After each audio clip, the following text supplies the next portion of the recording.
Question 696. Acting on behalf of more than one party involved in a transaction is A. Illegal, B. Permissible, if properly disclosed and agreed to by the parties, C. Unethical, D. Renders the transaction voidable. Correct answer is B. Permissible, if properly disclosed and agreed to by the parties. This situation describes dual agency, which occurs when a real estate agent or broker represents both the buyer and the seller in the same transaction. Here's why it's permissible under specific conditions. 1. Disclosure. The agent must fully disclose their dual agency role to all parties involved, both the buyer and the seller. This disclosure must clearly explain the potential conflicts of interest and the limitations on the agent's ability to provide undivided loyalty. 2. Informed consent. All parties must give their informed consent to the dual agency, usually in writing. This means they understand the implications and agree to the agent representing both sides. Note that failing to disclose such a dual agency violates the real estate law. A transaction involving undisclosed or improperly disclosed dual agency can be voidable by the injured party, usually the client who was not fully informed or did not consent. However, if properly disclosed and consented to, it does not automatically render the transaction voidable.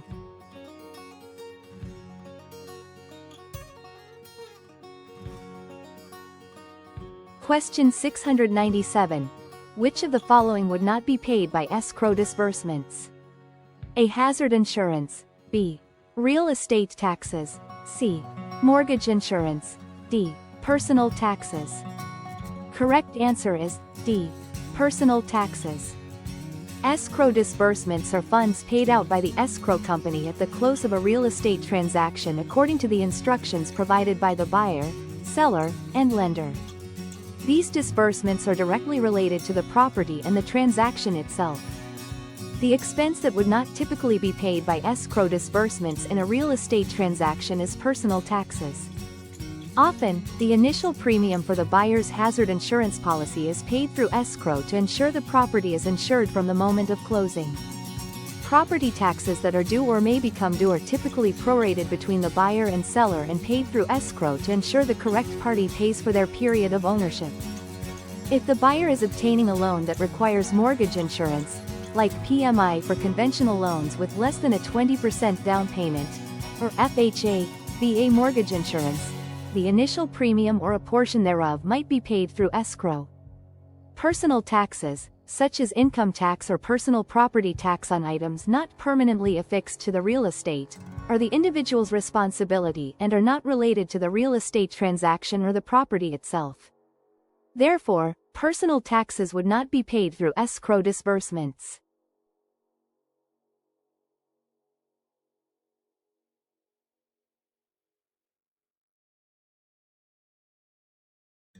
Question 698.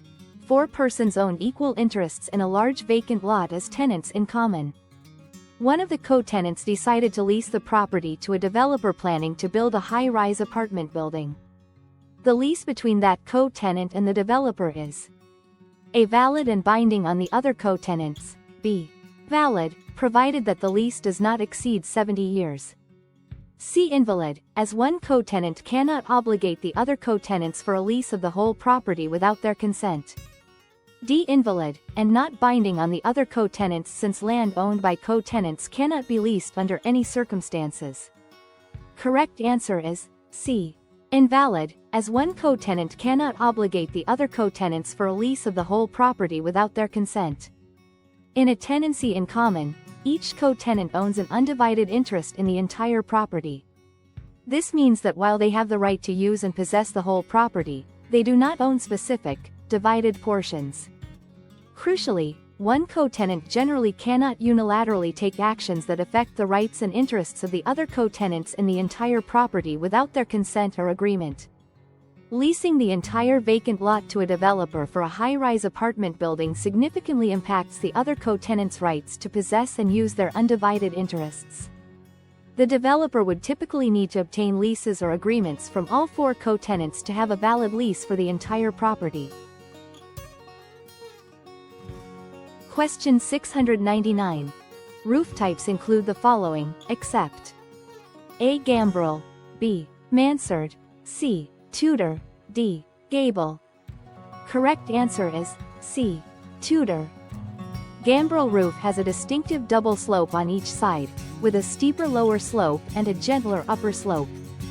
Mansard is a four-sided gambrel roof with a distinctive concave curve near the top. Gable is the most common roof type, with a triangular shape formed by two sloping sides that meet at a ridge. Tudor is not a specific roof type, but rather architectural style that often incorporates a variety of roof shapes, including gables, hips, and shed roofs. Therefore, Tudor doesn't denote a single roof style but encompasses various roof types within the broader architectural aesthetic.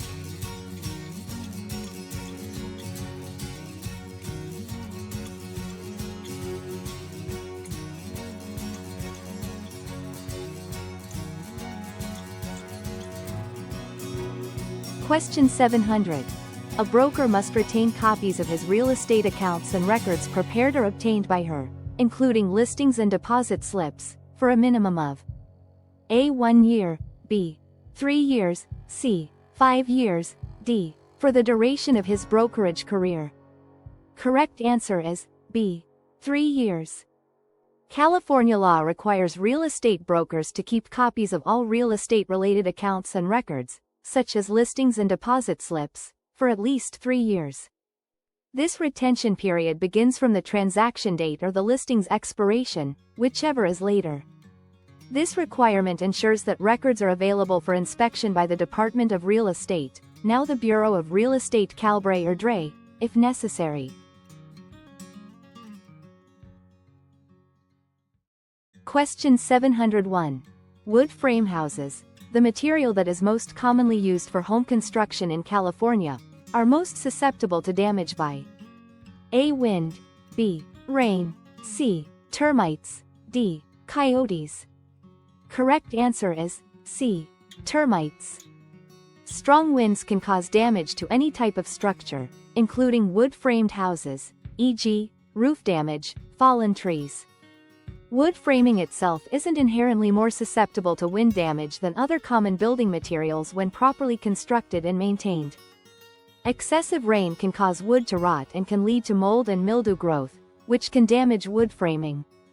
However, proper building design, flashing, and maintenance, like sealing and painting, can mitigate water damage. Coyotes are wild animals and pose no direct threat to the structural integrity of wood-framed houses. They might cause landscaping or exterior damage in some cases, but they do not damage the wood framing itself. The material most commonly used for home construction in California, wood framing, is most susceptible to damage by termites. Termites are wood-destroying insects that thrive in the relatively mild climate of California. They feed on cellulose, the main component of wood, and can cause significant structural damage to wood-framed buildings over time if infestations are not detected and treated. Termites pose a more direct and insidious threat by actively consuming the wood from the inside out.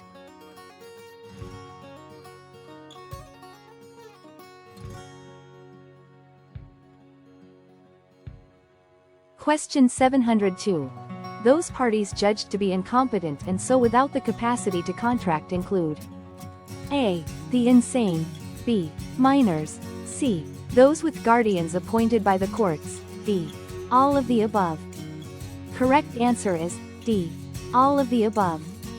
Individuals who have been legally judged to be of unsound mind or mentally incompetent are generally considered to lack the capacity to understand the nature and consequences of entering into a contract. In most jurisdictions, including California, individuals under the age of 18 are considered minors and generally do not have the legal capacity to contract. While there are some exceptions, e.g., contracts for necessities, their contracts are typically voidable at the minor's option. When a court appoints a guardian for an individual, due to incapacity, age, or other reasons, the guardian is typically granted the legal authority to manage the individual's affairs, including entering into contracts on their behalf. The individual under guardianship generally lacks the independent capacity to contract. Someone who is senile or intoxicated at the time of signing a contract would also be considered legally incompetent.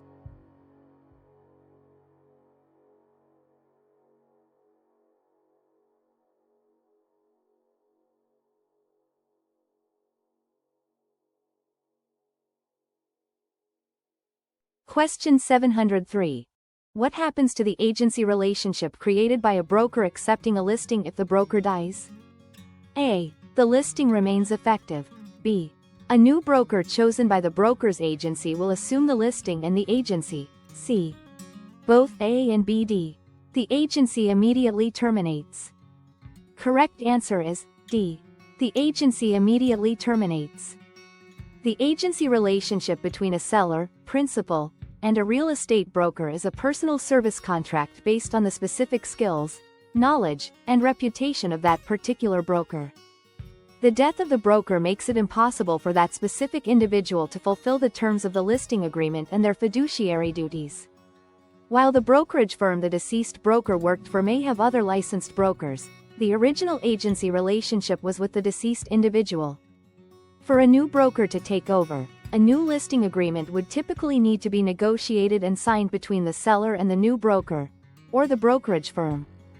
The original agency based on the deceased broker's expertise does not automatically transfer. Therefore, the death of the broker who accepted the listing immediately terminates the agency relationship created by that listing agreement. The seller would then be free to list the property with another broker if they so choose. Question 704. An agreement that creates a leasehold estate which ends more than a year after the date of the agreement must be A. Recorded. B. In writing. C. Arranged by an attorney. D. Valued at more than $1,000. Correct answer is B. In writing. According to the Statute of Frauds, which is codified in California Civil Code Section 1624, certain types of contracts must be in writing to be enforceable. One of these types of contracts is an agreement for the leasing for a longer period than 1 year, or for the sale of real property, or of an interest therein. Therefore, if a lease agreement creates a leasehold estate that will end more than 1 year after the date the agreement is made, it must be in writing to be legally enforceable. Recording a lease can provide constructive notice to third parties and protect the tenant's interest. It is not required for the lease to be valid between the landlord and tenant. There is no legal requirement in California for a lease agreement to be drafted or arranged by an attorney to be valid. While it's often advisable for complex leases, it's not a legal necessity. The statute of frauds for leases is based on the duration of the lease, not necessarily its monetary value. A lease for a term longer than 1 year must be in writing, regardless of the total rent amount.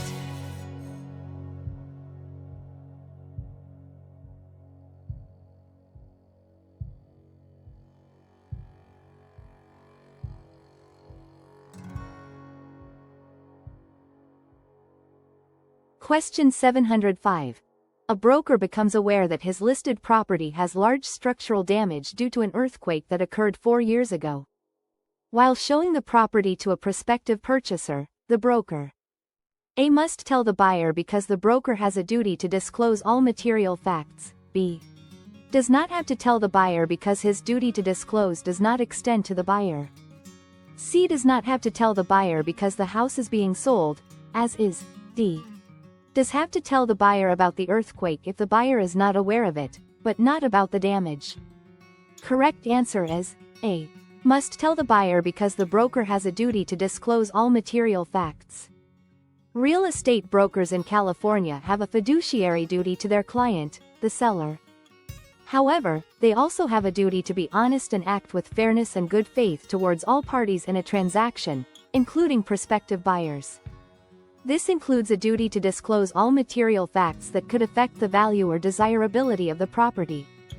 Large structural damage from an earthquake is undoubtedly a material fact. It could significantly impact the property's safety, stability, and value, and a buyer would need to be aware of it to make an informed decision. Selling a property, as is, does not relieve the seller or their agent of the duty to disclose known material defects. As is generally means the seller will not make repairs, but it doesn't negate the requirement for transparency about the property's condition.